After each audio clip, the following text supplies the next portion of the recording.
And that way all of you know that if you have to jump off early for whatever reason, you can capture the rest of this message on your own time here.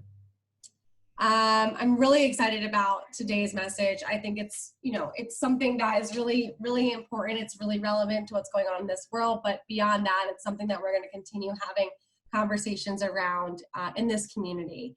And I thank all of you for taking the time out of your beautiful Saturday morning to spend time with us and having these difficult conversations and asking the questions and learning and being open and lending an ear and being a supporter and all of the things that you would qualify yourself as. I'm just really happy to have so many of you on today's message.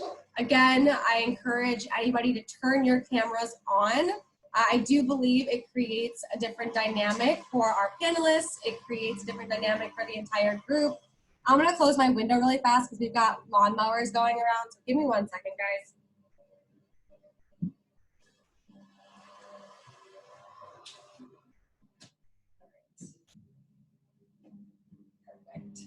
Okay, so like I said, I encourage you to turn your cameras on. There will be a Q&A session at the end of this as well. So as you're listening to stories, as we're opening up the doors of all these different types of conversations, please consider asking questions. Kendra's gonna share a Google Doc in a minute here that we've created for you to add questions in there. So it is anonymous. We won't check that Google Doc until the question and answer session, but you'll already see there's quite a few questions in there from our community that we will be asking our panelists at the end of this call. So Kendra just put that in the group. Feel free to access that and type in any questions that you have. We will go until 11:30 at the latest. If we still have additional questions, we can pose them in the Facebook group, and then our panelists can answer at their will. All right, let's get started here. Again, the Naked Network is really a place where our goal is to bring women of all different shapes, sizes, backgrounds, colors, interests, education levels, professions. I mean, whoever you are welcome here at the Naked Network. A couple weeks ago when everything started happening, I had to have a really hard conversation with myself and realize that even though we say it on Instagram, we haven't created it in real life in the sense of a diverse community. Sure, we have a lot of women with really interesting backgrounds, but when you look at the women, it is predominantly a white community, and we want to change that. We want to bring in more diversity because through diversity comes magic and comes real deep-hearted connections where we get to understand one another from a place that we might not be able to if it was all just one color, one shape, one age. The diversity really brings a new dynamic and one that we want to have here at the Naked Network. So I'm taking full responsibility for having not really thought about that ahead of time. Having it be on an Instagram caption is not enough. We need to do more work. We need to do more deep conversations. We need to be more intentional about bringing women of all colors into our community. And I hope that this right here, what we're about to dive into, is the start of that. So a really, really, really deep thank you to our panelists who have agreed this morning to be here and to share their stories and their expertise. And a really, really, really deep thank you to all of our attendees who have donated, who have put their time into this, and who want to be part of this conversation. We are also going to be accepting Venmo donations throughout this event today. All of the donations will be going towards an organization on the front lines of the fight against racial injustice. We'll be sharing what organization that is in the Facebook community by the end of this weekend. Right now, we've currently raised right around $150 through the community donations for this specific event. If you feel compelled, actually no, we've raised $200. We just got a $50 donation this morning. So we're up to $200 raised, which is really exciting. All last week, the Naked Network also opened up donations for our coffee chats and our happy hours. And through those two events, we raised an additional $75. And then just the community in its own donated $25 per day last week, bringing that total up to $150. So $150 plus $200, that's $350 plus $75.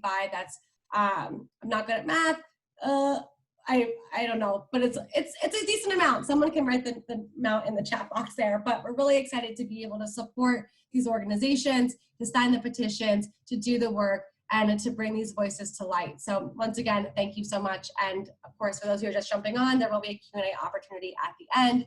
Kendra shared a Google Doc that you can ask your questions on. All right, we've got some lovely panelists here. So I would love to give each and every one of our panelists a chance to introduce themselves, and then we'll go through the beginning part of this event. Joelle, why don't you start? Thank you, Shelby. Good morning, everyone. I am so grateful to be here and to share this space with all of you. My name is Joelle Tolifero. You can find me at Joelle Cares. I am originally from Central South Jersey. Shout out to my community who is online today with us from Florence, New Jersey. Whoop, whoop. Westchester University and Teachers College alum. Shout out to those folks. I am someone who comes to this work through the lens of intercultural engagement, peace and human rights education. I started traveling the world with a very privileged group of students and have worked at elite institutions throughout the United States, and it's really positioned me to represent the Black community in a way where I can support those who are marginalized in their identity and having someone that they can reach out to support them, as well as being a representative of my identity, which is something that we often carry the burden of, in a way that is going to both show up holistically as who I am, fight for what I believe in, use my voice, and also, you know, be a boss ass bitch in the meantime. So I'm grateful for the chance to chat with you all and to share my experiences and insights. Thank you, Shelby, for creating this space. Absolutely, thank you for being here. Liz, you're up next.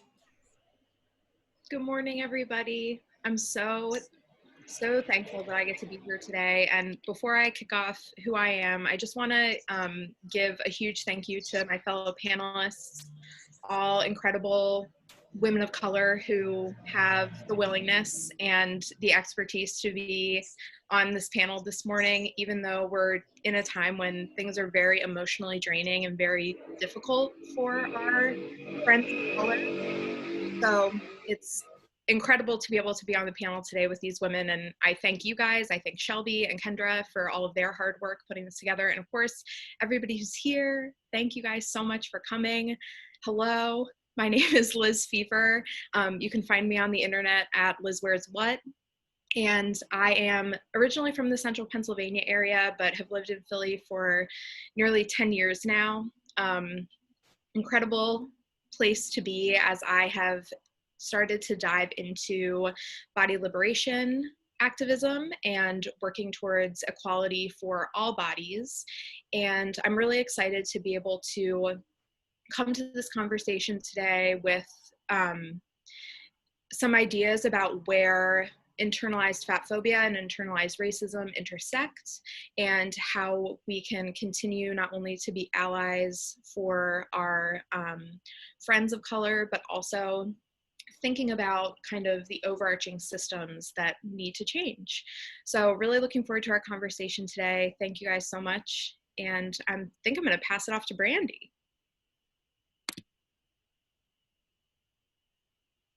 Hi, good morning, everyone. I am Brandi Aulston. I go by Brandi Nicole.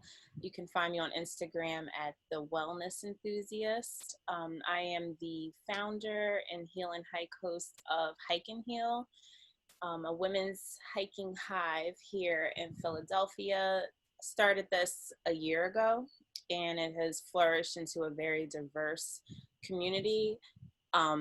It's funny because at the time, when I first thought of this idea, I thought, you know, I understand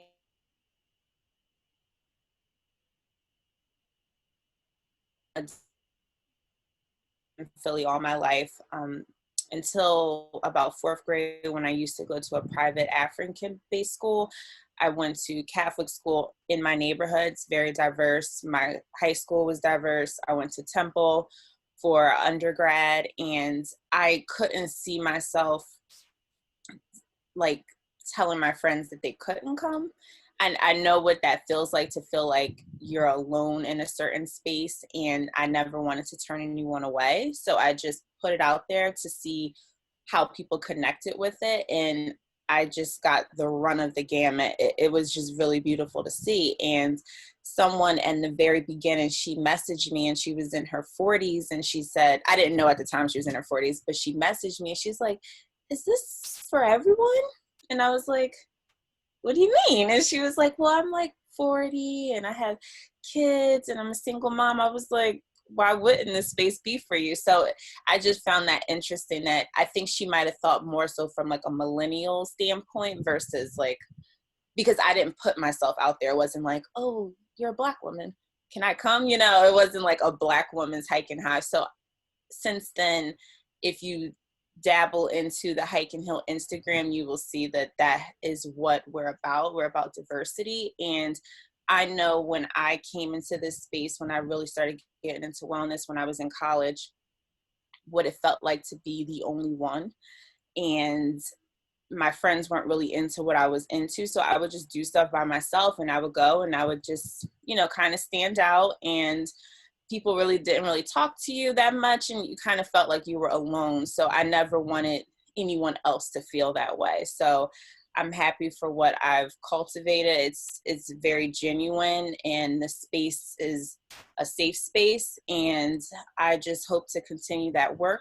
And I hope that I can bring some insight on how to bring, you know, a genuine, diverse space community into the space you're trying to cultivate. Thank you for having me. Thanks, Brandi. And thanks, Liz. I didn't get a chance to say thank you because you passed it off to Brandi, which was great. Haidee, you're up next. Hey, everyone. Good morning. My name is Haidee Rodriguez. Some of you already know me as part of the Naked Network crew. I'm super happy to see your faces and some new faces. Thank you, Shelby, for allowing me to be part of this conversation and for recognizing the need for inclusivity within the Naked Network. I am originally from Playa de Ponce, Puerto Rico. Now I'm living in Center City, Philadelphia. But I grew up in Trenton, New Jersey, where I was raised by a father who endured colorism on our home island, and then racism here in the United States. When he arrived in the midst of the civil rights movement during the 1960s. So what is going on right now with people fighting for the right to feel equal and heard is literally in my blood and has been instilled in me since I was born. 60 years later, my now 71-year-old father has a daughter who unfortunately still fights for what he fought for many years ago. So what I'd like to bring to this conversation is a new perspective. As someone who loves to learn new languages, one analogy that's really helped give some of my friends' perspective is to think of this time together right now as a way to learn a new language, if you will. In terms of being an ally and activist for your BIPOC friends, family, and peers. If you were learning French, for example, and a native French speaker corrected your speech, such as your grammar or your accent, would it feel uncomfortable to be corrected? Absolutely. It might even feel embarrassing sometimes. But that feeling of being uncomfortable fosters learning and growth. And that's going to help you move forward with the knowledge to learn the language better. And that's what I want you to keep in mind during this time together today. I also wanted to take a moment for me to recognize all of you and to have you recognize yourselves and thank yourselves. The fact that you are joining us today means that you care. You care about being an ally, an activist, and being brave to have these uncomfortable conversations. And that means that you want to grow. And this isn't just a fad for you. It's not just a black box on an Instagram feed. You want to educate yourself to make this world a more equal, better place, not only for yourselves, but for your children and your children's children. And so I just want to have a round of applause for you. And thank you all for being here.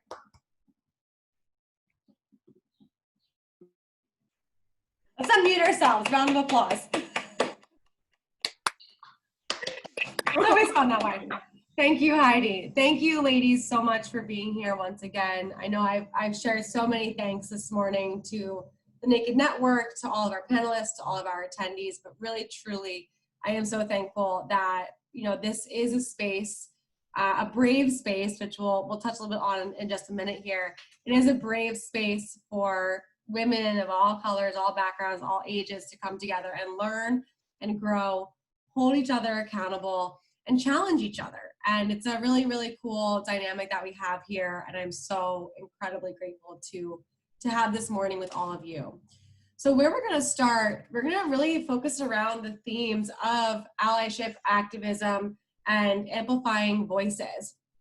And so we wanna talk a lot about what do each of those things mean in the grander scale of fighting racial injustice.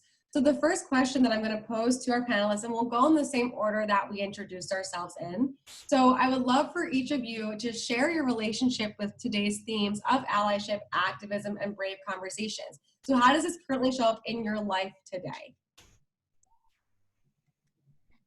Joelle. So for me, I think all three of these topics and headers are places where you all and where I look at individually and how it shows up in my life is at different times, depending on what's happening in the world, what's happening in my life personally. I think a lot of us navigate this wellness space, and sometimes you just gotta kick it and like sit back and take care of yourself. But that doesn't discount the fact that with the identities that I hold, every single room that I walk into, I present first as a Black woman. And so that means on a day when I'm taking care of myself, that I might not be able to disregard a microaggression or a racist encounter or being discredited because of the identity that I hold that are not invisible and that present holistically every single time that I walk into a room, especially if I'm walking into a room where I should have a position of power and am needing to negotiate and show up as somebody who justifies that position of power. So I think the topic that's most prevalent for me on a regular basis is brave conversations. I grew up in a town that had diversity to an extent. It was very Black and white, and very few extended communities of people of color. And where I grew up, I was like, quote unquote, on the white side of town. And there are still historical lines of segregation from the time when immigrants were coming into our town to work in the steel mill, and the Blacks lived on one side of the train tracks and whites lived on the other. And you can see in one part of the Roebling village, the precipice of like, here's where the people who run the steel mill live on the river. And then like these central areas are where folks who where maybe the managers lived, and then everyone else kind of fell out around that. And there was still this very evident line between the Black and the white communities. And while I lived mixed up in that line, it didn't discount the identity that I hold and the challenges that I had to face when people who I call my friends were using the N-word. And when I was still coming into a space of understanding, like, what does that mean when I'm in this community where I am at that time like dating a white man and where my best friends are white, and I need to justify why you shouldn't say that in front of me or at all. And in particular, shouldn't say it when I'm not there, because that's just evidence of who you are and what you think is okay and acceptable if nobody's looking. So I would say brave conversations are the highlight of my life and my journey, and where I've grown in my education so that I can feel like I can actively step into those conversations on a regular basis. Thank you so much, Joelle. Liz. So in thinking about these kind of different roles of the ally, the activist, I think for myself and my own story, I started out as an activist. So for me, I grew up in a place that was majority white, and I can say, and I know that I can say in this group, that I did not have any friends of color until I went off to college. Even when I was in college, I didn't have very many Black friends, women of color as friends. And a lot of that changed when I started thinking about activism in my own life, in my efforts as a body liberation activist. So in my kind of activism life, my biggest priority, both in my work offline and also on the internet, is to center marginalized bodies. So centering marginalized bodies for me really meant amplifying and uplifting folks who aren't shown in the media, who don't fit what we consider to be society's beauty standards. And all of that really started for me as a focus on fat bodies. I'm a small fat woman. I've always been a small fat woman. And it was important to me to see myself in the work that I was doing. All that I wanted was to see a model with a belly. And at first, for me as a white woman, that really meant seeing a fat white person. And I saw, as I started diving deeper into this work, that there are so many layers of body liberation that are important, not only the side of the media, but also the different ways that fat bodies are marginalized. And then I started diving into this idea of representation for all fat bodies, for Black bodies and brown bodies. And those are kind of where the pieces started coming together for me. And my mission really changed as I started seeing more of people like myself being represented. It became more and more important for me to amplify the voices of fat Black women, fat brown women, people who are larger than I am as a small fat woman. So all of these kind of pieces started falling into place within my own research and activism. And that's when I think allyship started to emerge for me. So I think that as we're kind of talking about these different ideas today, I think it's important to remember that we all have to start somewhere. You don't necessarily one day wake up and say, I'm an activist, I'm an ally. And it's great to have those as a goal and something to be working on every single day. But I think folks can get discouraged when it seems like, oh my goodness, I need to be all the things for all the people all at once. So I think for me, starting in activism and really working my way deeper through the layers is what helped me become an ally, helped me realize the importance of seeing Black and brown bodies out in the world, on the internet, within research, so that we can really amplify these stories and be able to listen up. Thank you, Liz. Brandi. I love what Liz said about you don't have to do everything at once. I definitely agree with that, especially being a Black woman.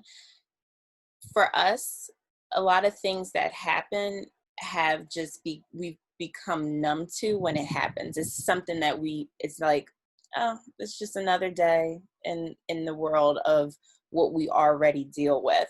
So it's beautiful to see that a certain unfortunate event has created these conversations that have had to happen. And it also was it was kind of not a awakening for me. It was more so, okay, you created a space that was diverse.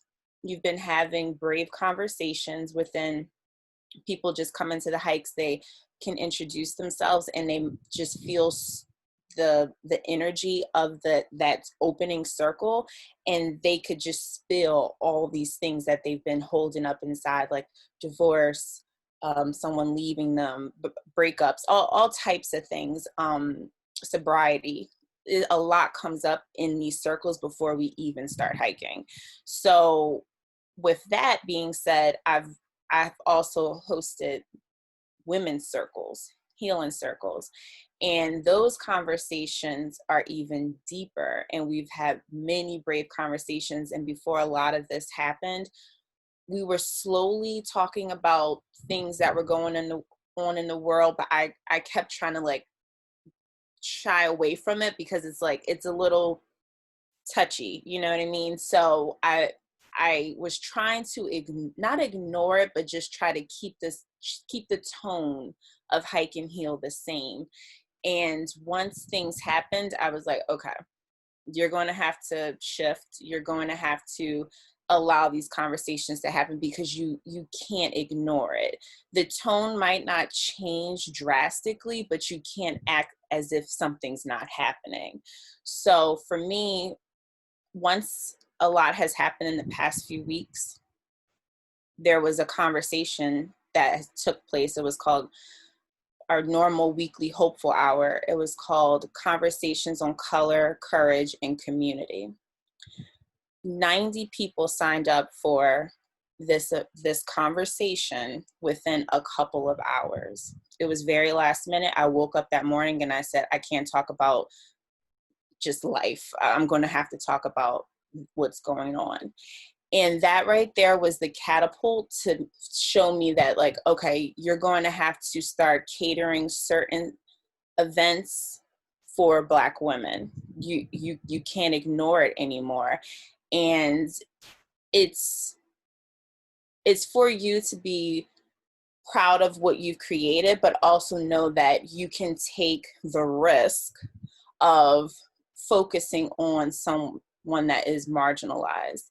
And if people walk away, if people unsubscribe from the emails you're sending, this space wasn't for them. It wasn't for them. So I feel like you want to continue to be strong in your beliefs and never shy away from that, because that is who you are. That is the essence of what you've created, and the people around you are only coming because of what they feel from you.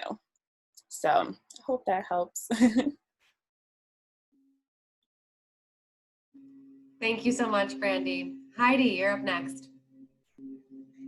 So my position coming from this ally and activism is that really it's something that I have grown up with my whole life.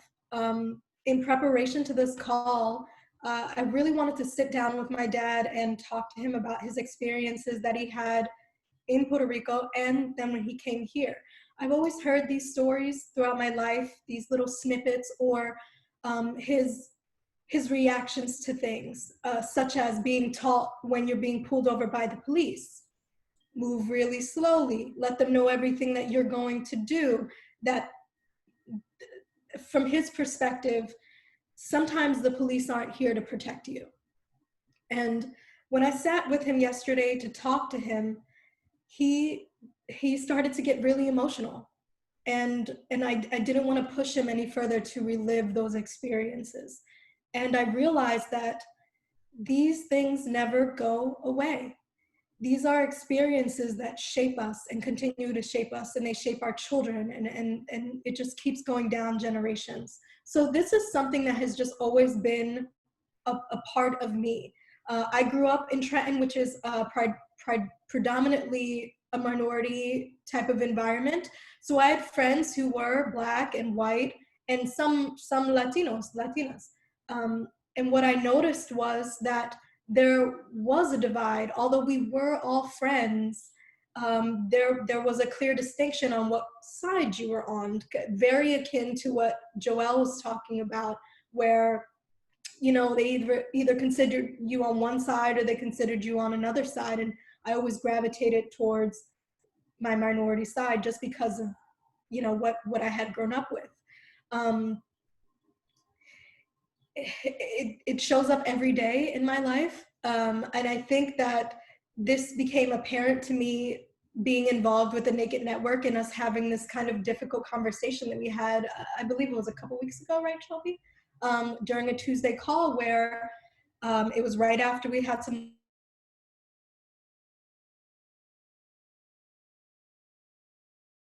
of my friends who were not minorities during this call. And one thing that really stuck out to me was was this phrase of "I don't see color," where we really had to dig in and talk about this a bit. And I understand now when I sat with it that what they're trying to say is, I don't see color, meaning I don't treat anybody differently from how they look. And that's noble, right? That's the right thing to do. But when you say that to a woman who is of color, what you're saying is that you don't see me. You don't recognize the plight that I've been through or the injustices that I might have faced. And so, you know, that's just part of our life. It's not something that we can ignore. And it's something that I don't want you to ignore either. You need to use your voice, especially if you have had the privilege to say, I don't see color. You are one of the most important allies in this fight. You have the power to make those changes. Thank you, Haidee. Thank you to everybody for your great answer. I want to just quickly reference, Kendra, can you put the link in one more time? Just continuously refresh that link. So for those of you who are just jumping on, we do have a question and answer Google form. So as our panelists are speaking and they're sharing their experiences and their expertise, if anything sparks a question for you, if there's a question for a specific woman in the Google group, just make sure that you reference which woman you'd like for us to ask this question to. The next question that we're going to be discussing is, what does it mean to be an ally? We've heard this phrase tossed around a ton in the last few weeks. And as a group, we spoke a couple days ago in preparation for this call, the panelists and I and Kendra, and we talked about, you know, whose responsibility is it to be an ally? And some really beautiful thoughts emerged here. For our panelists, we can go down the line, but if somebody, you know, if you don't have a particular thought on it, you can just say pass. But I would like to start off with Joelle with this question about, you know, what does it mean to be an ally and whose responsibility is it to be an ally? Definitely. So I'm going to ask the group just to use their reactions or raise their hand if you're on video. Liz, the also educator, is like, yes, I love interactions. So do I. So this is another reminder, if folks feel comfortable to turn their video on, we'd love to see your faces. But how many folks in here have heard of the term bystander? So feel free to put up like a thumbs up or raise your hand. I've seen it. I see some thumbs. Awesome. Especially if there's educators on the line, you may have had some bystander intervention training. Thumbs up if you've experienced that. Oftentimes that's in relation to bullying. And I almost think that we need some bystander intervention training on like everyday life. Because how I view allyship is not just saying that you support someone or speaking up if you see one incident, but similar to what I mentioned earlier around like having friends in my life who said the N-word in front of me, and then I also have to challenge them on why that is not something that you should have in your vocabulary on a regular basis, even when I'm not here.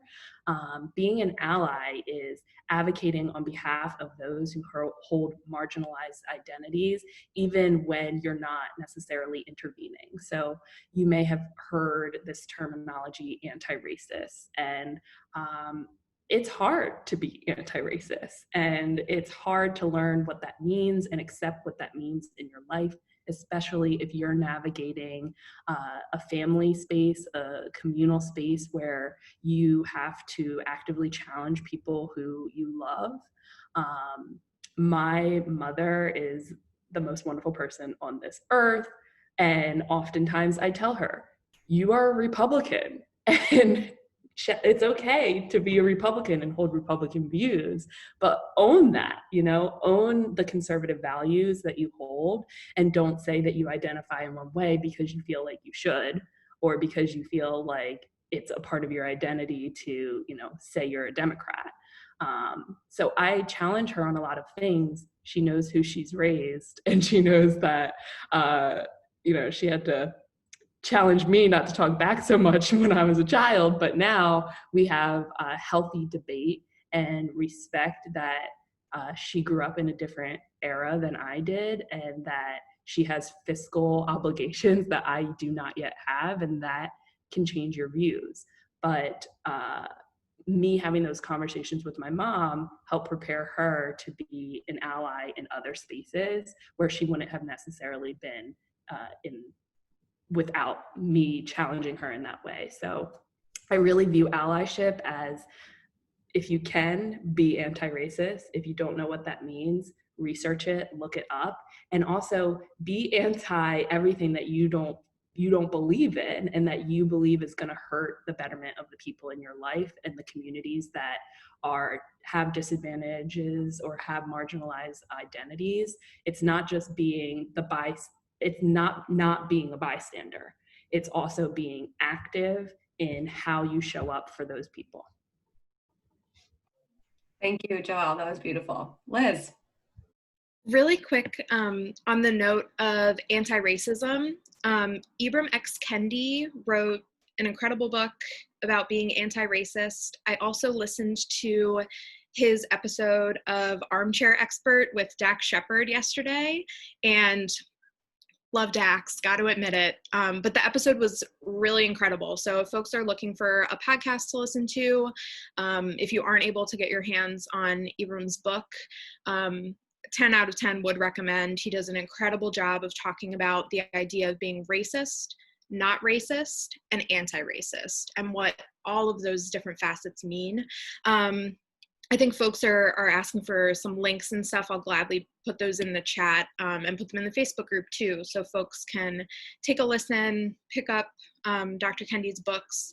He also, for the educators in the group, he also wrote an incredible book about anti-racism in higher education. So if folks are interested in those topics, he's an awesome resource. Oh yes, Joelle, get on it. So, all right, pivot back to allyship. So for me, being an ally is all about showing up for the marginalized folks in my life and amplifying their voices. And I think we're hearing a lot of this term, amplify voices. And what does that mean? So for me, it really means being able to put myself in the background and really help lift up the folks in my life who have really important things to say that folks actively ignore or actively turn away from because of their race, the size of their body, their religion. So thinking about all of these kind of ways that you can say, you know what? There's actually this other person who has a really cool perspective on what we're talking about, and I think that you should check it out. There's actually this other person in my life who can talk about this from their own personal experience. Let's hear from them, or let's do more research on their personal experience. So all of those kind of ways to amplify come into play, and it doesn't just have to be on your Instagram story. There's also something that came up in our conversation with the panelists the other night, this idea that your allyship in one area doesn't have to take away from your allyship in another area. And Joelle talked about this so eloquently. For many of us, we might consider ourselves allies of the LGBTQIA+ community, or allies of another type of marginalized community. For me, it's fat folks.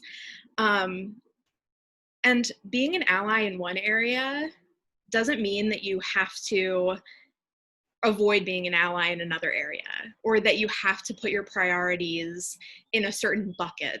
There's a way that you can be an ally to folks across the board, and really think about where those folks show up in your life and how you can help, show up for them, amplify their voices in a way that's meaningful and in a way that helps them express themselves in ways that they don't have to necessarily relive trauma or anything like that, but ways that they can express their experiences, and know that you can be an ally for so many different people in your life without having to just get on, just get on one ship. All the ships are linked. We're all in this together.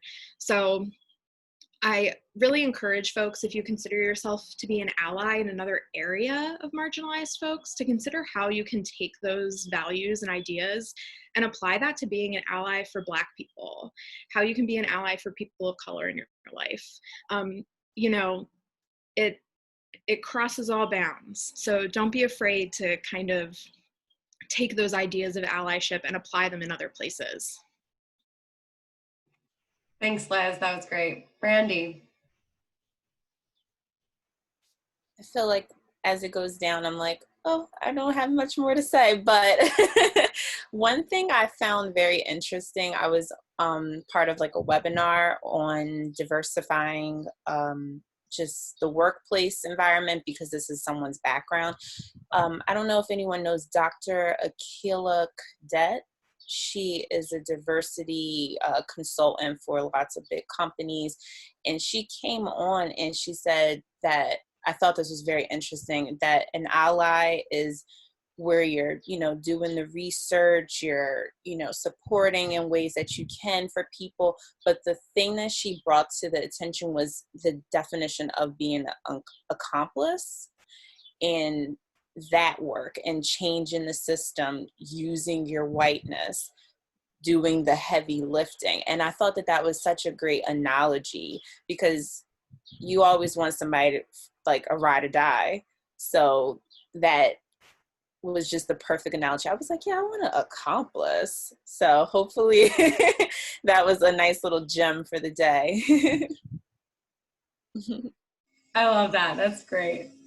Haidee, you're up next. So when I think about being an ally, one of the things that stuck out to me, especially from hearing from my fellow panelists, Joelle said something that really resonated with me, that I think is really important to keep in mind when you're asking yourself about being an ally, is being authentic. She mentioned that her mom sometimes doesn't want to admit that she's Republican, but she holds those views. And I think that being an ally means to be authentic in your purpose and wanting to, make things better. And recognizing your position on things.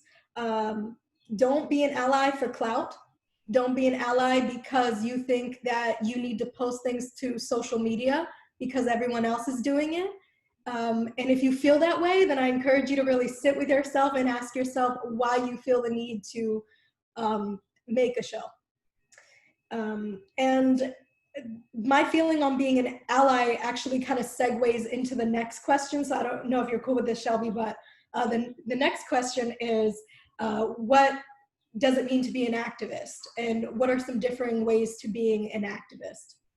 So when you are being authentic and you're recognizing your position, possibly your position of privilege, this allows you to amplify. You keep hearing this buzzword that we're saying, to amplify the voices of the people that are fighting for this racial injustice.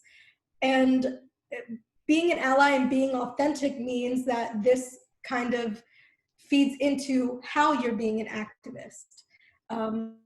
Don't think that because you're not going to protests or you're not being out there on the front line means that you are not being an ally or an activist. You need to be authentic with yourself and the ways that you want to be an activist. So, I mean, if you are donating, if you are having these private conversations at home, you're being an activist, you're being an ally. It doesn't necessarily mean that you have to go to these protests and take a picture and curate it for your feed or anything like that. It could be as simple as you donating silently, you having these conversations with your family members on their antiquated beliefs, and letting them know what it is, and using your voice to say things that come from your heart and how you really feel. Thank you, Haidee. And since you did answer that second question, what we'll do now, so that way Brandi doesn't feel like everyone else steals her answers, we're gonna go back the other way. So yes, the next question is, what does it mean to be an activist, and what are some differing ways to be an activist? Brandi, go ahead.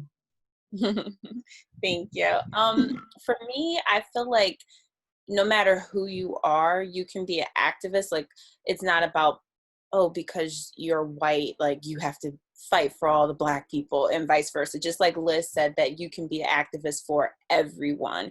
It's just, for me, I have to work with what's in my ministry and knowing my strengths. So for me, I had a conversation with people and I was like, I've never done this. I've never gone out and protest. Like, just because you're Black doesn't mean you've gone out and protested for Black people, if that makes sense. Like, sometimes that's just not your thing.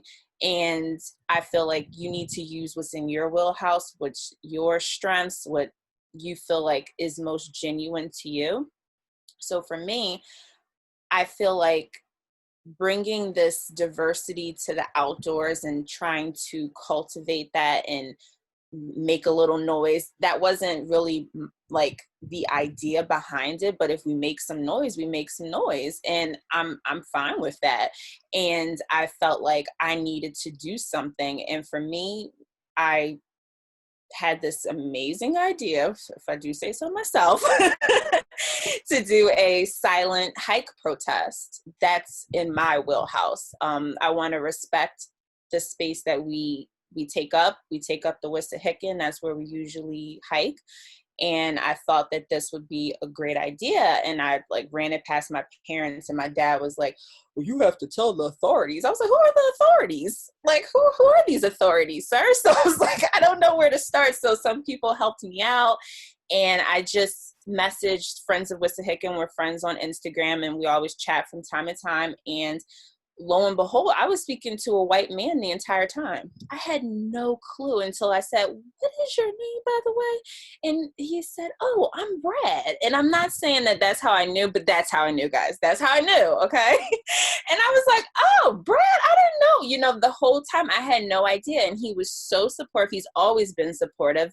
And I just thought that, I was like, wow, it really shows how people can be there for each other. Like, he sees this Black woman run hiking group, but he is an ally. And then the way he became an accomplice is doing the heavy lifting by saying like, oh, let me put this out there. He's like trying to, do a lot of stuff on the back end. He's having meetings to advocate for what I'm trying to do. And he was totally behind it. He had a meeting the next day, and I put it out there yesterday. It sold out in under 2 hours. And it's disheartening that I have to cap it. Like, I have to cap nature, but because of what's going on, we have to, be, conscious of what's going on. But for a lot of people, they connected to it so quickly because they were like, yes, this is what I can do. Like, I'm not out there, chanting like that's not me, but this is powerful, and it's, something that you can feel that community. And I just cannot wait for it to happen. So it's on Juneteenth. Juneteenth is June 19th every year. It's the abolishment of slavery, for those that don't know, and you can read all up on it. And I decided last year I wasn't going to work on Juneteenth. I didn't know what I was going to do, but I was like, I'm not working. And I took off and I created this, and I can't wait to march through the Wissahickon with everyone. So I'm really excited about that. That's amazing. That's really great. So it's already sold out? Yes, but if you want to support, the way that people are participating is purchasing hike hive masks that I got made from an African woman that makes these masks by hand. And I'm also giving a portion of the proceeds to a friend of mine. She has her own nonprofit for young girls ages 13 to 18 to really mentor them and things like that. So it's going to be really nice, but people can still purchase masks if you want to donate to the cause, and let me know if you want me to send that out. But please put the link in the group chat right now, and then you can also put it in the Facebook group as well. Thank you. Liz. Everybody should definitely get a Hike Hive mask and become part of the Hike Hive. Also, I was not able to register, but I will be hiking in solidarity that day. So for folks who are into hiking, get out there. Just because you aren't necessarily marching along with the hike hive, it's an incredible day to be able to do something to, you know, recognize Juneteenth, that we do not have a national holiday for, which we should. Activism. I love what Brandi said about sticking to your ministry, sticking to what you are most excited to do, and really kind of understanding where your gifts lie. And I think that this goes even deeper than just activism, but also kind of into that allyship area of just being able to really, this isn't necessarily just about looking outwards. This is a perfect time to be looking inwards and thinking about, what is my role? What gifts do I have that I can bring to the table here that aren't necessarily as, you know, kind of performative, if you will, as posting on social media or being out at protests. And certainly if that is your jam, get out there, have fun, be safe, get loud, get crazy. For me, I am a writer, I'm a reader, I'm a researcher, and these are the things that bring me nerdy joy. So a lot of the work that I'm kind of doing behind the scenes as an activist is writing, research, thinking about where there are holes that need to be filled with the experiences of people of color, and being able to recognize that there are folks out there who can fill these holes with their stories and with their truth that we haven't heard yet. I also am, what's coming to mind, a friend of mine who's an artist is making a print of a Black Panther. It's going to be a limited edition print that he's going to be selling for charity. He's an artist. He is in a multiracial relationship, and he wanted to do something to help. And for him, he felt, you know, I'm not going to be on the front lines of the protest. I'm not going to be, you know, getting out there and being a part of kind of physical activism, but I'm an artist and I can make this print. He loves making prints of animals. He's an incredible artist. I can make this print and show my allyship and create this way for it to be able to donate. So I think that really reflecting on where your skills lie, what keeps you excited to do the work, is so important. And Brandi gives such a great example of how she really tapped into something that's important in her life that she can use to keep this work moving forward, to keep people's minds on this work. As we move kind of away from that flash in the pan that started this whole thing into a more sustainable life that revolves around the work of anti-racism. So I hope that each of you, you know, can take some time to think about what your role is, and don't be ashamed of what that is. I think some people think, oh, I can't do enough, or, oh, it's, you know, people aren't going to see me, which sounds silly, but it's true. People think this way. People aren't going to see me doing this, so they're not going to know that I'm doing this work. But keep in mind that you have a role to play, no matter where that lies, kind of on the spectrum of ways to be an activist. And don't be afraid to make that up for yourself, and stay dedicated to it. I love that response, Liz. Thank you so much for sharing that. And I will admit there have been times where I felt like I'm not doing enough because I'm not on the front lines in the protests. My mother-in-law is a stroke victim. She lives with us, and I can't, with everything going on with coronavirus, I can't justify going out there potentially putting her in harm's way. And so I appreciate you and Brandi and Haidee sharing that. It looks different for everybody, and to be able to tap into what strengths you can bring to the table. I think that was beautiful. Joelle.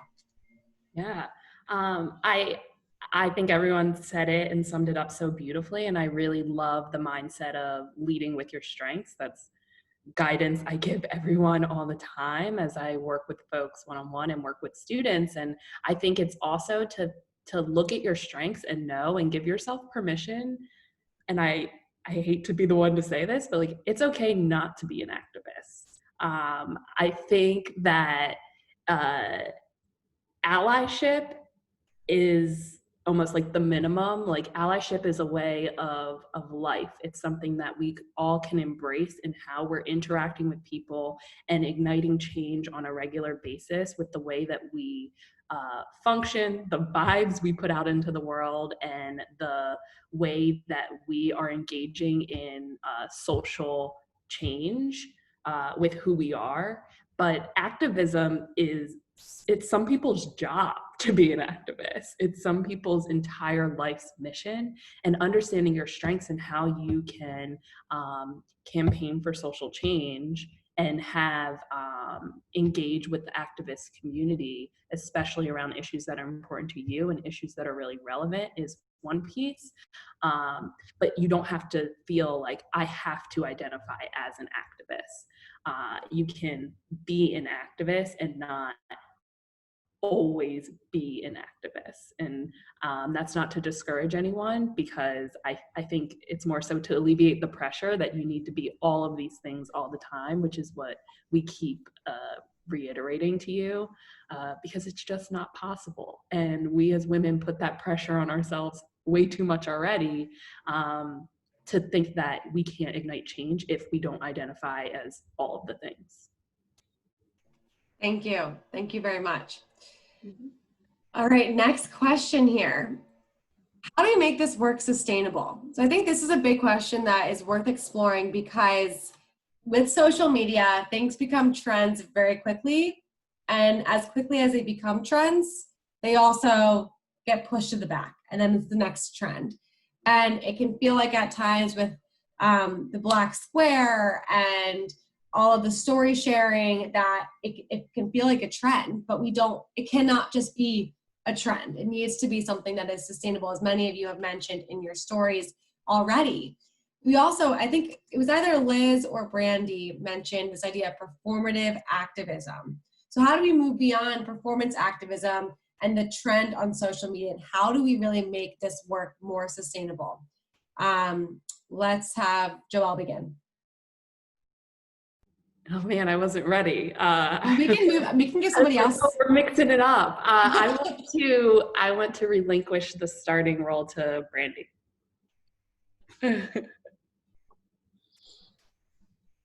I feel like this is going to be a really simple one, especially for me with, for instance, this hike protest. I feel like from this point on, it's going to be an annual event. So I think finding something, again, that is your strength and what you already can do for your community would be a sustainable thing. So people really responded so well to this, and they're freaking out that they didn't get a spot. And I'm really sad that they didn't get a spot. I want everybody to get a spot. And next year, no pandemic, vaccine, maybe we can make this like a huge event. And I feel like that would be my way of making this sustainable, because I can't change my identity. I can't change a lot of things about this world, but I feel like these little things can come together so beautifully. And it was amazing to me that so many people that were not Black were like, I want to be part of Juneteenth. And I was like, okay, let's go, you know? So I feel like this is the perfect opportunity for people to see the diversity of, like, that does exist, the community that can come together no matter what, and we can do something for the higher good. So I think that that's something you could think about. What could you do that could be, even if it's not annual, just something that could happen, you know, maybe quarterly. And it doesn't have to be a big event, but, you know, even conversations around things to make people feel comfortable to have these discussions. Because I feel like before this, I was not talking about race to people. People were scared to call you Black. they're like, African American? No, please, no, we don't, you know. And I understand, I totally understand, but it's like, let's start getting real conversations. So I love that. Thank you. Haidee. Yeah, I mean, getting real is getting uncomfortable. Getting real is being real. And we're all powerful here. We're all fierce. And sometimes that's what it takes. To make this sustainable, I think the biggest thing is for us to recognize the fickleness of the media and of social media, and how people's attention spans are quick to switch to the next big thing. And when you have that in mind, it empowers you to say, no, I'm staying here for this conversation. This is important. And that's going to empower everyone else that you talk to, and other people that are in your life, to say, you know, there's a reason why 60 years later, you know, even in my experience, that this is still a thing, because it comes up and then it goes away. And then it comes up again and then it goes away again. And this is not a hot trend. This is something that, you know, keeps reoccurring because it's an issue. You know, some of us who have been in relationships might recognize something like this, where like an issue just keeps coming up and it keeps coming up. It's because it's not getting fixed. And that's the same thing that's happening here. And I'm hoping, I really truly believe that this event means that people are gonna stick with it and keep paying attention, because frankly, I don't think the current atmosphere is gonna let anyone forget. Don't let social media or the media move on to the next thing, and that makes you complacent again, because that's not being an ally. That's not, you know, being an activist, even in the simplest terms. Stick with it. And another thing is, just like Brandi was saying, I think it's to find something you love. Find something that really resonates with you, so that when you do it, it doesn't feel like work. When you do it, it doesn't feel uncomfortable. It's something that's in your spirit already, and attach it to this and just keep it going. Thank you for sharing that. Liz. I love what you said, Haidee, about something that's in your spirit. That really, like, my whole body, like, whew, I got chills. I love that. So I think one of the things for me that comes along with this idea of sustainability, and something that we had talked about as a group, was this idea of having to be perfect versus just doing the best version of yourself. So I think that as long as you feel like you're doing the best that you can do, you're doing it, you're out there. So don't feel like you have to be perfect. There's definitely a difference between being perfect and being respectful, being perfect and listening, and actively listening. So I think that one of my kind of first suggestions is that listening portion. Keep listening and actually hearing and really taking in the stories of Black women and women of color in your life. Black folks of color in your life. That active listening is what's gonna keep that learning going and keep those relationships continuing to thrive and be built up in your own life. And then the other piece, again, this is a little bit of a nerd out, but the other piece for me is the urgency around the idea of educating yourself, reading, watching, setting up those recurring donations. Take a breath, my friends. Make a nice long reading list and a nice long watch list for yourself. You can't read all the books in a week. You can't read all the books in a year. So keep thinking about where you're going to be bringing this education in for the long haul. Keep that list of books in your Goodreads, and whether they're nonfiction educational books or books by authors of color, keep that list of documentaries and Netflix movies and specials, you know, ready to roll when you need something new to watch.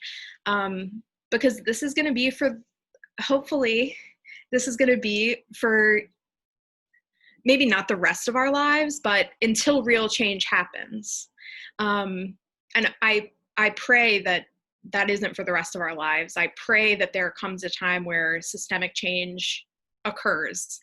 But for now, don't feel like that urgency is keeping you paralyzed. Make things for the long haul and really think of them as, okay, I'm adding these to my reading list for good. I'm adding these to my watch list for good, so that you can access those things as time goes on and keep those wheels turning. Thank you, Liz. That seemed to hit a lot of people based on the comments in the group chat. Thank you. Joelle. Yeah, so based off of the conversation we had the other night, I was thinking about this process I'm going through. For any of the single folks out there, it's called Score Your Soulmate.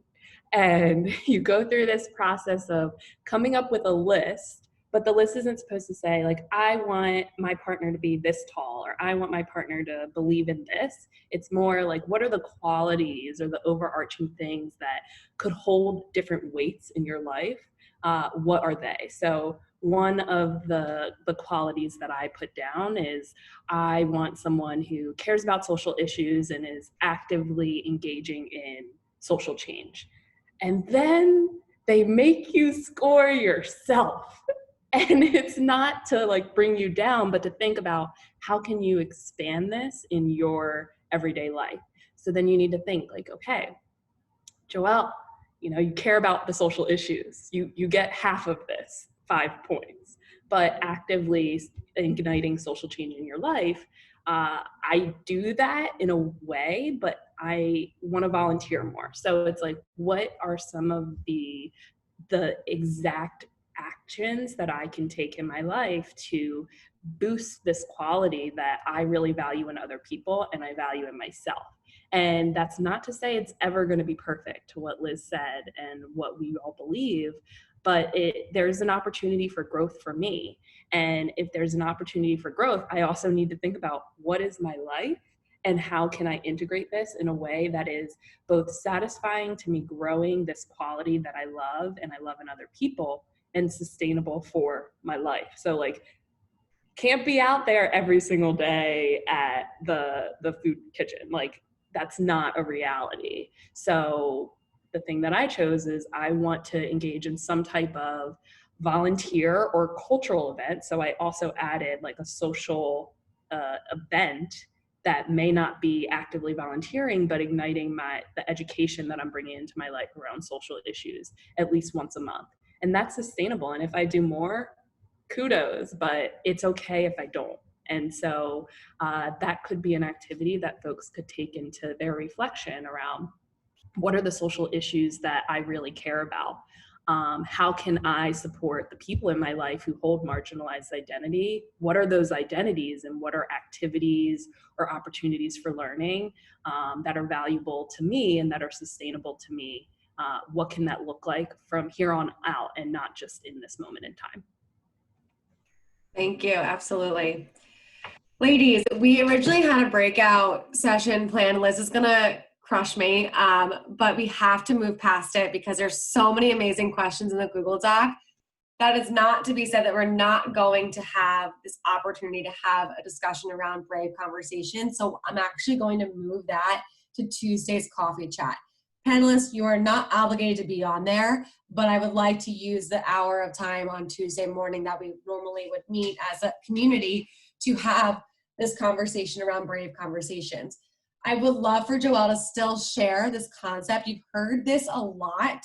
A lot of our panelists have mentioned Brave Conversations. We put it in our promo, and Joelle shared this with me a few weeks ago when her and I talked right after everything was happening, and I was like, oh my gosh, I love this concept. It is so valuable. So I want to give Joelle the spotlight for a minute here to explain what is a Brave Conversation, and then we're going to pivot into the question and answer section.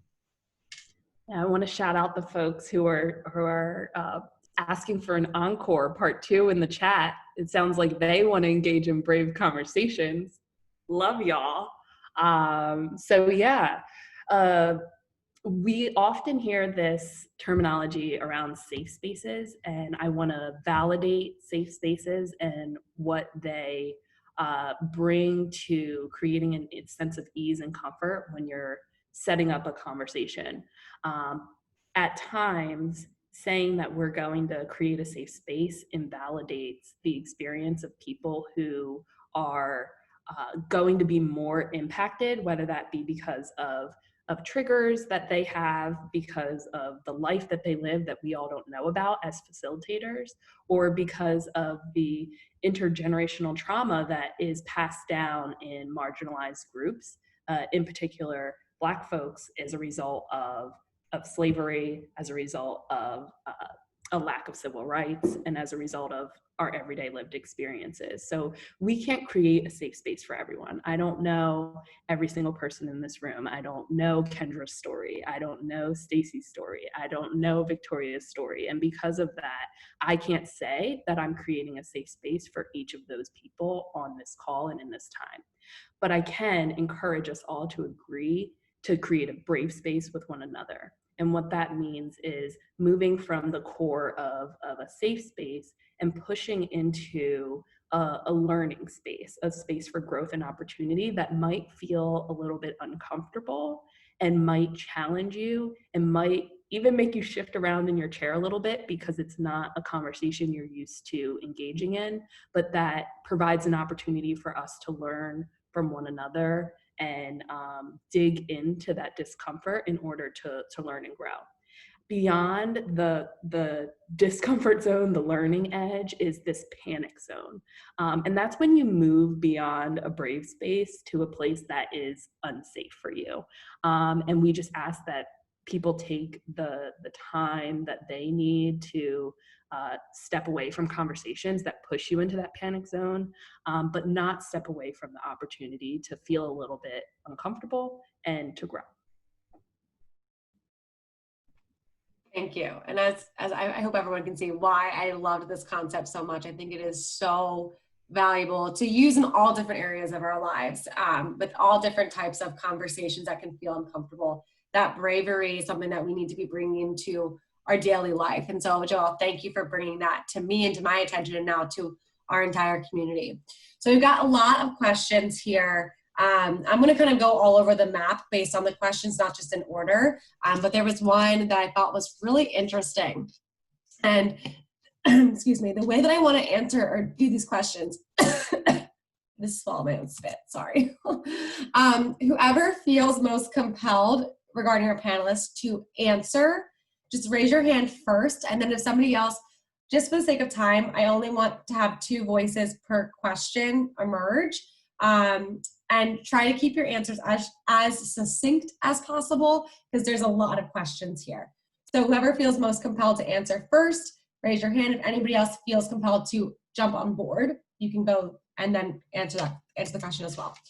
First question here. It's been tough for me to not have rage in my own walk in activism in what I'm seeing. I'm working on some tricks and hacks to help me on this, but please enlighten me on some more. How else can I walk in my activism with more love moving forward? I'm not judging anyone at all, but I am livid and doing my best to practice self-control as a leader.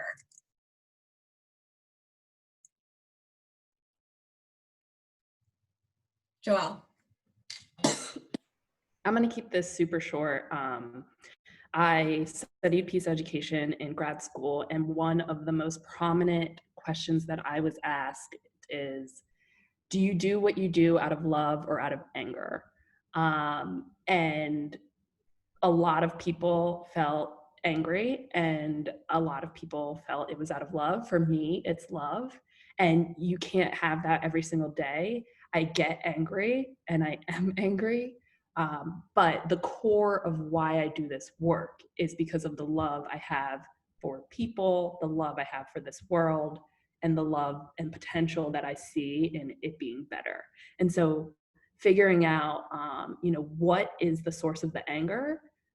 Where is that coming from? Is it because of what's happening? Is it because people are dying? Is it because of my actions? Is it because I don't feel like I've done enough? And then also thinking about where does the love come from? What's your reason for being here today, engaging in this conversation, for wanting change? Hopefully the love outweighs the anger, and you can keep yourself rooted in the why being because you care, and not being because you're angry. And then figuring out how to break down those, where the anger comes from, and work against it with education, brave conversations, and allyship. Joelle, I actually have a follow-up question on that, because since you brought this concept of brave conversations to the group, how might anger go against creating a brave space? Mm-hmm. And how might love welcome in a more brave space? Because I guess the way that I'm reading this question is that this person feels really, really heated about everything that's going on. And it might be difficult for her to open up and allow other thoughts, opinions, and opportunities for brave conversation. And it feels like that could go into the panic zone that you talked about. I could be completely off here, but that's how I'm reading it. Yeah. I think sometimes you can't jump into a brave conversation right away. Sometimes you have to focus on your own reflection. I wasn't ready, like when Shelby and I first started talking about having this conversation, I knew I was going to be ready today, but I knew when Shelby reached out to me, I wasn't ready that day. And I needed to pause. So we made our meeting for like a few days later, and I felt more comfortable. And then, this week and a half later, I feel even more comfortable. And I put it out to the world, like, don't ask me what you need to be doing. Don't reach out to me, friends, family, whomever. I'm not interested right now. And it's okay to express that you're not in the right place. But it's also sometimes difficult if you're confronted with conversations you're not ready for, and how to navigate that. I have a friend who's a parent who raised 3 amazing, strong women, has differing views from those 3 amazing, strong women. And sometimes they have to engage in conversations with their father, and that's tough.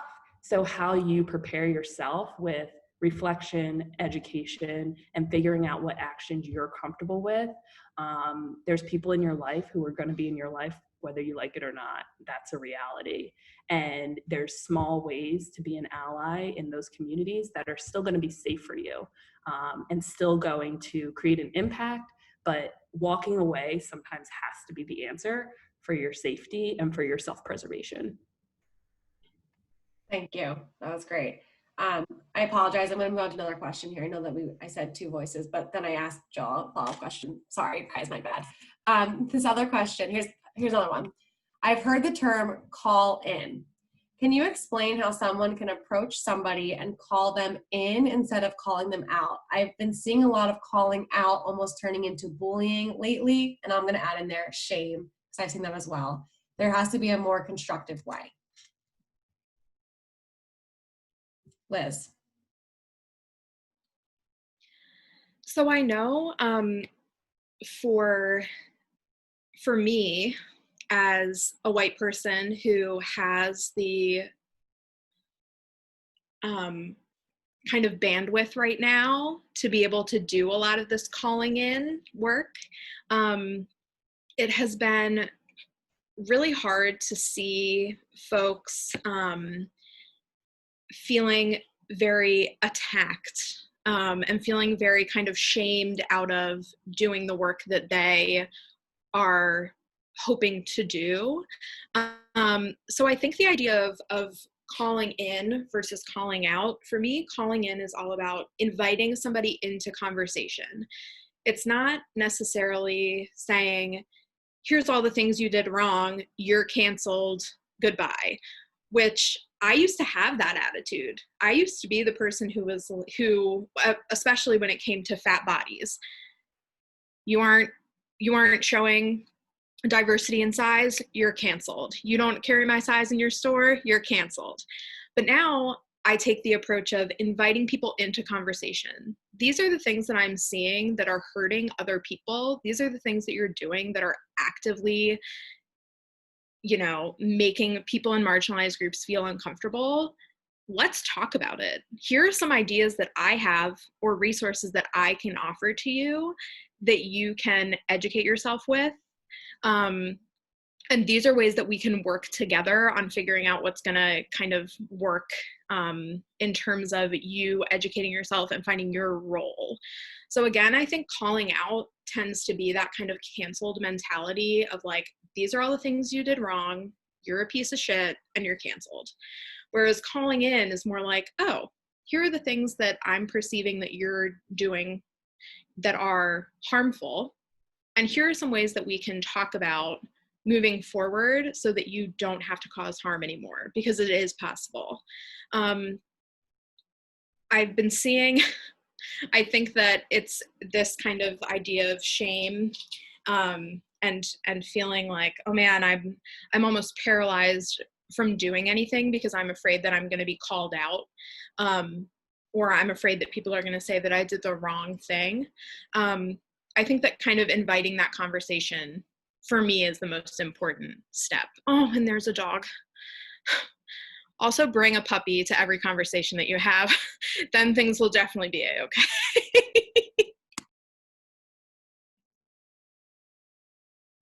Thank you, Liz. And I have to recognize you, Liz. Kendra and I have talked before about how you are very skillful in calling people in. And I'll share a quick little anecdote here. There was one time where I shared on my Instagram about a new diet that I was going on. And I went on for like 17 million stories about this diet that I was really excited about.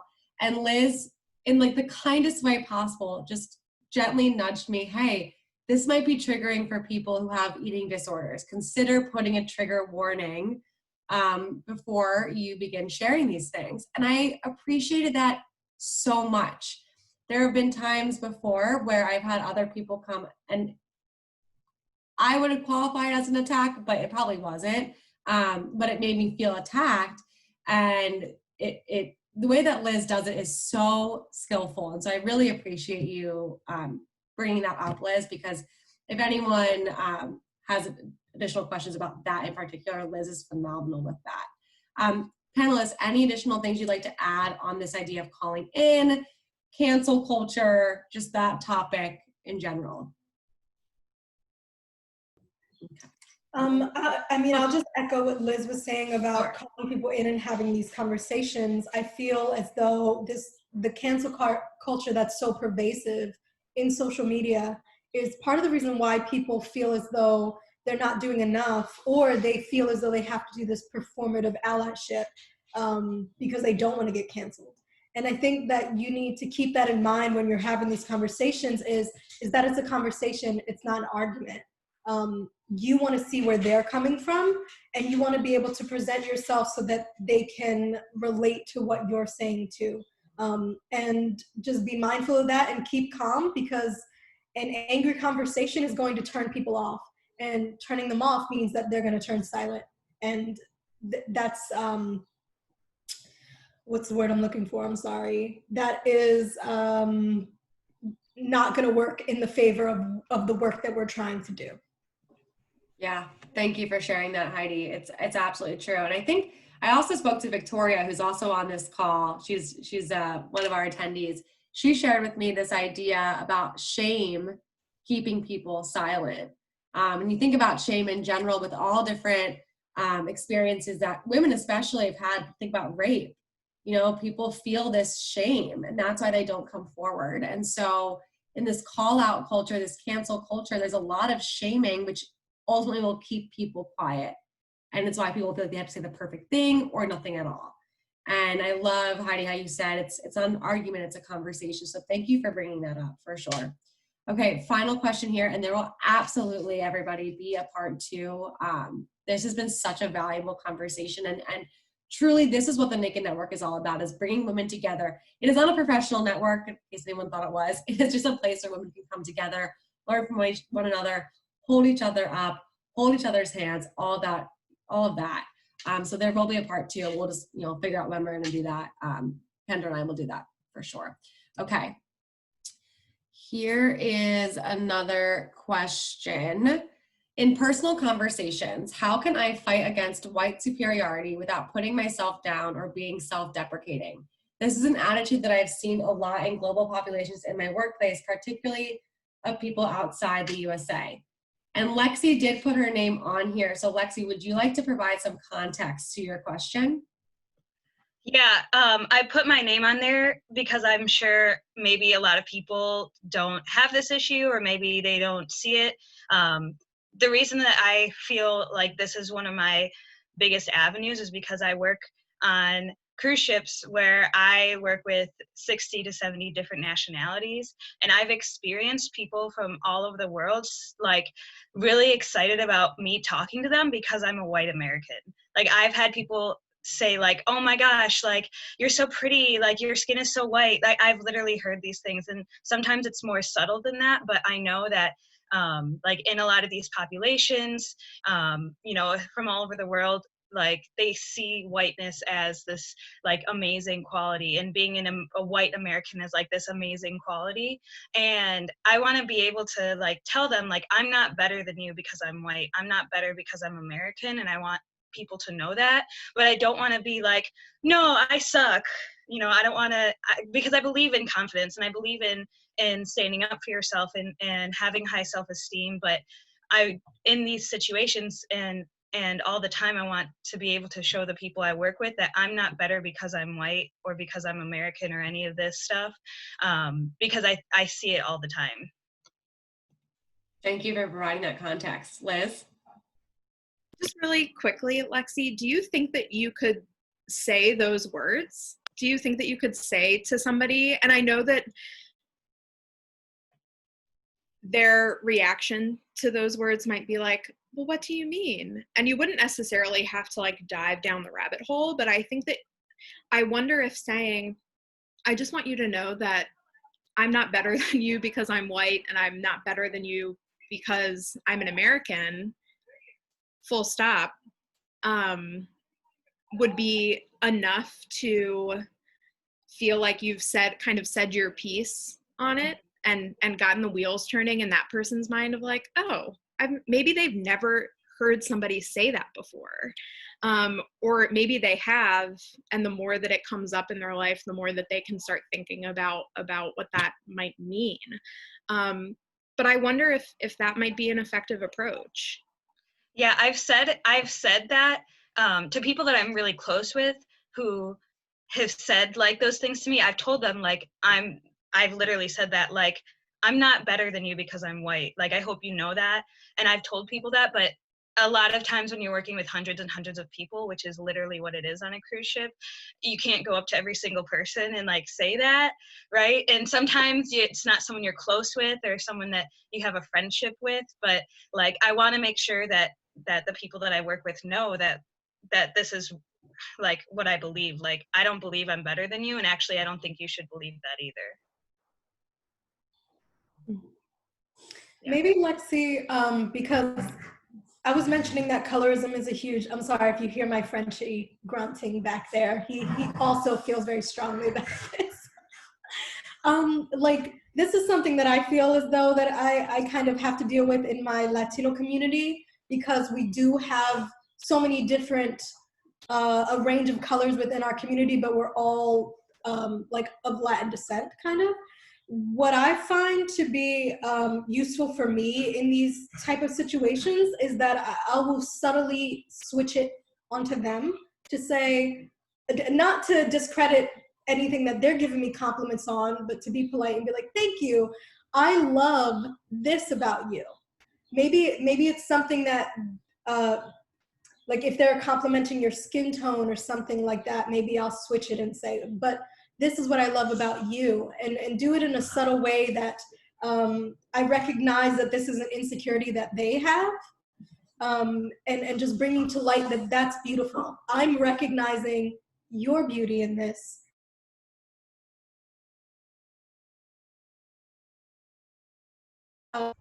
We are our biggest critic, And we see ourselves in the mirror every single day that we don't notice what makes us beautiful to other people. And perhaps that could be a way to not discredit yourself because you are beautiful, but to say, thank you, but you though, what you got going on, and to move the conversation in that way. Maybe that could help. Yeah, thank you, Haidee. I think this is a Thank you. big I really discussion. appreciate it. And yeah.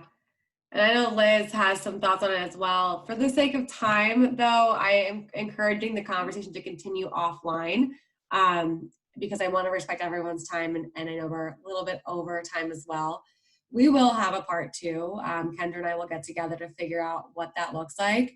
I also did do my math on the number of donations that we have. So in the last 2 weeks, with the Naked Network's commitment to donating each day last week, with our coffee chats and our happy hours, and with this event alone, we've been able to raise over $450 to put towards the fight of racial injustice. So if you'd like to add to that, again, we are accepting donations via Venmo. It's at the-naked-network. No donation is too small. And I really appreciate Lexi as well bringing up the Showing Up for Racial Justice organization. That was one that we were originally going to be donating to based on a few articles that I was reading and some research. I definitely did not do enough research based on what Lexi shared. So before I donate that money to that organization, I will do some further research. And Kendra and I will let you know by the end of this weekend which organizations that money is going towards. If anybody has any ideas, I'm all ears. Please just DM us on Instagram. This has been recorded. We will send you the recording by the end of this weekend as well. And then, like I said, Tuesday coffee chats, we're going to be continuing this idea of brave conversations, welcoming in brave conversation. I know Kendra did share the link there. You can also access that link on our website, www.nakednetworkingevents.com. And we invite you to join our Facebook community if you're not already part of that. Just search the Naked Network on Facebook. This is where private conversations happen. It's great to connect. We also update everybody on upcoming events. We share links. It's where you can make great friends. And if you're new to the Naked Network because you just found us through this event, we really encourage you to come to some of our weekly events. We have coffee chats every Tuesday mornings from 8 to 9. We have happy hours every Thursday from 5 to whenever. Sometimes they go way longer than expected, a little bit too much wine, but they're always really fun. And again, this is a place for every woman of every color, every size, every sexual orientation. It does not matter who you are welcome here. Your friends are welcome here. And we hope to continue seeing you here. So thank you all so much. You guys are also great. Panelists, yes, if you'd like to stick around and debrief, please do so. Everyone else is free to go. Thank you. Thank you everyone for being here. Bye. Everybody, bye. Enjoy this beautiful day. Go hike. Yes, Get out there. Bye, everyone. Thank you. Bye. Bye.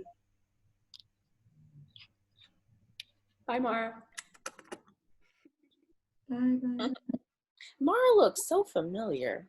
Like, Mara, who are you? In May. Hi, everyone. All right. Oh my God, that was so fun. Oh, Listening from afar, the coffee, guys. I'll be right back. Brandi, okay, just really quick for context, Brandi won't mind that I'm telling you this.